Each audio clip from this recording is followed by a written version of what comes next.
Penyuapan itu adalah tindak pidana korupsi, dan sebagaimana kata-kata Bung Karno mengatakan bahwa korupsi adalah bertentangan dengan nilai-nilai Pancasila, dan itu melukai hati rakyat Indonesia.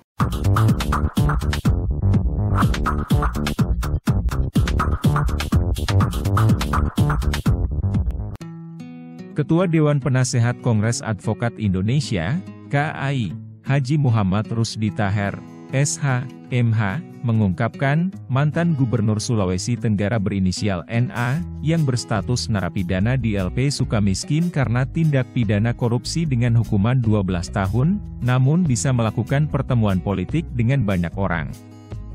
Diduga, NA bersama istrinya yang berinisial HTN, yang masih menjabat sebagai anggota DPR RI, beberapa kali bertemu para kepala desa dari Sulawesi Tenggara di rumahnya di Patra Jasa, Kuningan, Jakarta Selatan.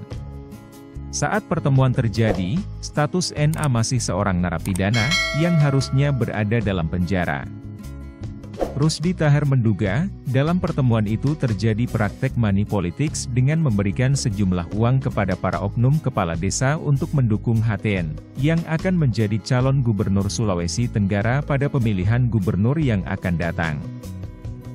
Saya ingin menyampaikan bahwa baru-baru ini saya berdiskusi dengan adik saya Jampitsus, ya. Melihat fenomena bahwa tahun ini adalah tahun politik, ya.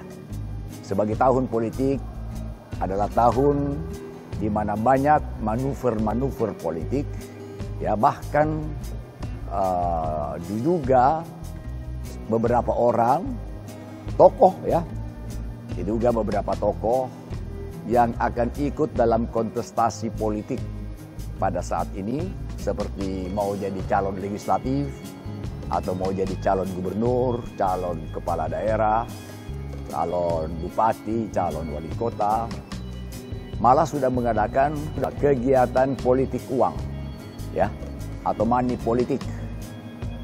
Baru-baru ini saya baru pulang dari Kendari, Sulawesi Tenggara, karena saya adalah mantan anggota DPR RI 3 periode. Ya, saya mantan anggota MPR RI 3 periode, DPR RI 2 periode, di mana saya pernah duduk sebagai wakil ketua DPR, Komisi 3 DPR RI. Saya mendapat informasi bahwa pada saat sekarang ini seorang tokoh di sana, mantan gubernur Sulawesi Tenggara yang sekarang ini masih menghuni di lapas Sukamiskin, bersama-sama istrinya yang juga adalah saat ini adalah anggota DPR RI, berinisial HTN, ya. Pada sekitar bulan Februari, malah tepatnya karena diceritakan oleh adik saya sendiri, ada ipar saya hadir pada pertemuan itu. Tanggal 3 Februari, berarti baru-baru, ya, 2023, saudara NA entah bagaimana caranya telah mengundang dan mengumpulkan para kepala desa yang berasal dari Sulawesi Tenggara, ya. Dan itu bertahap katanya, ya. Ini perlu dibuktikan, ya. Dia kumpulkan ke para kepala desa, dia undang para kepala desa bertempat di rumah mewahnya di Kuningan, di Patra Kuningan, ya, di Patra Kuningan. Dia kumpulkan kepala desa itu di situ puluhan orang, ya. Pertanyaannya dan informasi yang sangat-sangat dapat dipercaya bahwa dalam pertemuan itu, ya, dia membagi-bagikan uang. Ini harus dibuktikan, harus diselidiki kebenarannya, ya. Diduga, saya katakan diduga, kepada para kepala desa yang dia undang secara bertahap.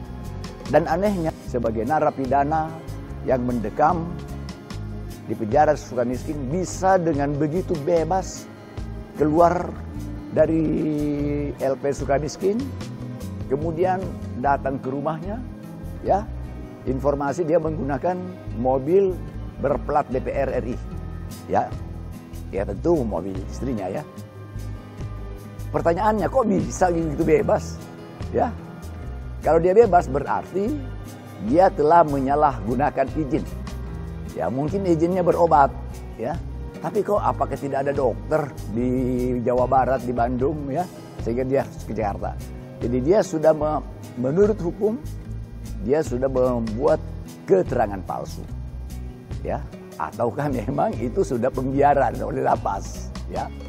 Oleh karena itu saya bilang sama Jampitsus, yang begini-begini nggak boleh dibiarin, ya. You harus tindak, you harus bersikap tegas, keras, dan lugas untuk memberantas hal-hal seperti ini. Dia tidak sadar, ya, bahwa ini bisa diperiksa semua, periksa itu ke lapas. Kenapa dia memberikan izin, ya? Ataukah memang dia sudah kong kali kong, ya? Dan criminal feeling kita. Saya kan ini 3 kali jadi jaksa tinggi, ya. Saya Kajati, terakhir Kajati DKI Jakarta. Ada dugaan bahwa kalapas di sana itu tidak mungkin memberikan izin begitu saja kalau dia tanpa restu dari atas, ya kan?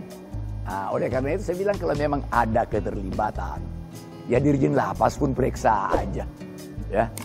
Yang di atasnya pun periksa, siapa tahu memang ada itu. Kalau ada bukti kan begitu. Tetapi kita tidak boleh biarkan, ya. Dirjen lapas boleh periksa, ya. Kalau boleh di atasnya pun, ya. Kedua, dia tidak sadar bahwa bagi-bagi uang itu tindak pidana, ya. Itu tindak pidana penyuapan, ya, gratifikasi. Ya, kalau memang itu cukup bukti, ya tetapkan, jangan ragu-ragu, hajar itu semua, ya. Jangan ragu-ragu walaupun dia anggota DPR RI, ya. Jadi menurut saya kita harus memberikan support kepada aparat penegak hukum, dan karena saya berasal dari korps kejaksaan, saya hanya menitip itu ke korps saya supaya dia tidak ragu-ragu dalam memberantas tindak pidana kejahatan, termasuk tindak pidana penyuapan yang diduga dilakukan oleh suami istri tadi itu. Saya bilang tetapkan dia tersangka, kenapa takut? Ya, kalau perlu segera tahan, tangkap, tahan, ajukan ke pengadilan, ya. Nah, yang begitu-begitu tidak boleh dibiarkan. Jadi kedatangan saya ke Jampitsus kemarin itu adalah dalam rangka memberikan support, ya, memberikan support kepada jajaran adik-adik saya di kejaksaan agar dia jangan ragu-ragu, jangan takut-takut, jangan gentar untuk menghajar semua orang waras. Kalau ada yang mau membela dia, kalau ada yang mau membackup dia, ya tahulah pasti, ya. Kita duga ada 3 orang. Kalau ada yang coba-coba menghalang-halangi, ya, itu namanya obstruction of justice, menghalang-halangi proses proses penyidikan suatu perkara. Hajar aja, ya. Walaupun dia mungkin saja dia mantan petinggi kejaksaan, kalau dia bela, hajar aja, peduli setan. Anggota DPR RI 2 periode ini mengaku berani bersuara lantang karena memiliki bukti berupa video pertemuan NA dengan para oknum kepala desa tersebut. Jika temuan ini berlanjut ke jalur hukum, pasti banyak oknum kepala desa yang hadir dalam pertemuan itu akan tersangkut kasus penyuapan. Kami ada dibawa ke saya sudah lihat videonya berkumpul, ya, videonya berkumpul mereka di rumahnya di Patra Jasa Kuningan, ya, Padi Patra, ada videonya berkumpul macam-macam, ya, dan itu perlu diperiksa semua bupati yang dari sana. Cuma kasihan memang korbannya banyak. Saya juga tidak sampai hati sebagai mantan anggota DPR RI mewakili Sulawesi Tenggara. Kalau kalau dibongkar ini jangan sampai juga korbannya banyak. Korbannya kepala desa kasihan yang kecil-kecil itu. Yang diundang hanya dapat uang 5-10 juta umpamanya ya. Tapi dia harus korban karena dari segi hukum. Ya kalau itu terbukti ya. Kalau itu apa namanya menurut hukum, saya kan ini sekarang sekarang saya advokat. Saya ketua Dewan Penasehat Kongres Advokat Indonesia. Saya punya tim di MRT and Partner Law Office, kita kaji.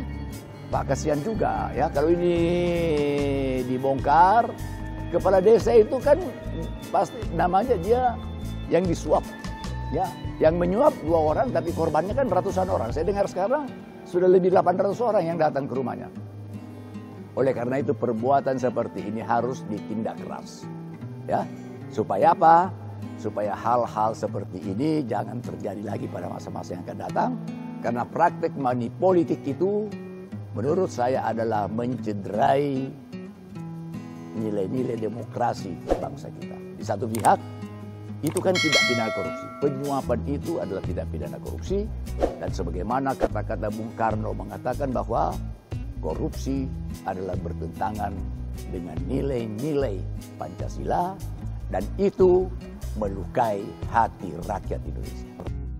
Advokat yang juga mantan Wakil Ketua Komisi 3 DPR RI ini, sangat tidak setuju jika mantan narapidana masih bisa ikut dalam kontestasi politik sebagai calon wakil rakyat atau pemimpin daerah. Ada statement saya, saudara tahu. Saya mengatakan bahwa agar partai-partai politik jangan mencalonkan mantan narapidana menjadi caleg. Ya, apakah calon legislatif, apakah calon gubernur, sebab banyak di Sulawesi Selatan itu ada 2 mantan narapidana pengen jadi gubernur. Di Sulawesi Tenggara baru-baru ini ada 1 pulang besar juga mantan narapidana. Nggak usah saya sebut namanya. Saya jadi walaupun dia mau caleg, tetapi kalau partai politik tidak mencalonkan dia nggak bisa. Oleh karena itu yang harus punya komitmen politik, political commitment itu harus partai politik. Dan saya kira political will maupun political commitment dari pemerintah sudah bagus. Yang justru tidak bagus, maaf, adalah belum konsistennya partai-partai politik dalam melakukan komitmen politik untuk pemberantasan korupsi. Jadi nanti orang tidak takut-takut, tidak ragu-ragu korupsi, gampang, ringan hukumannya, masih bisa jadi anggota DPR, masih bisa jadi gubernur. Jadi tidak memiliki efek psikologis seduang, tekanan-tekanan psikologis kepada masyarakat agar tidak berbuat hal itu.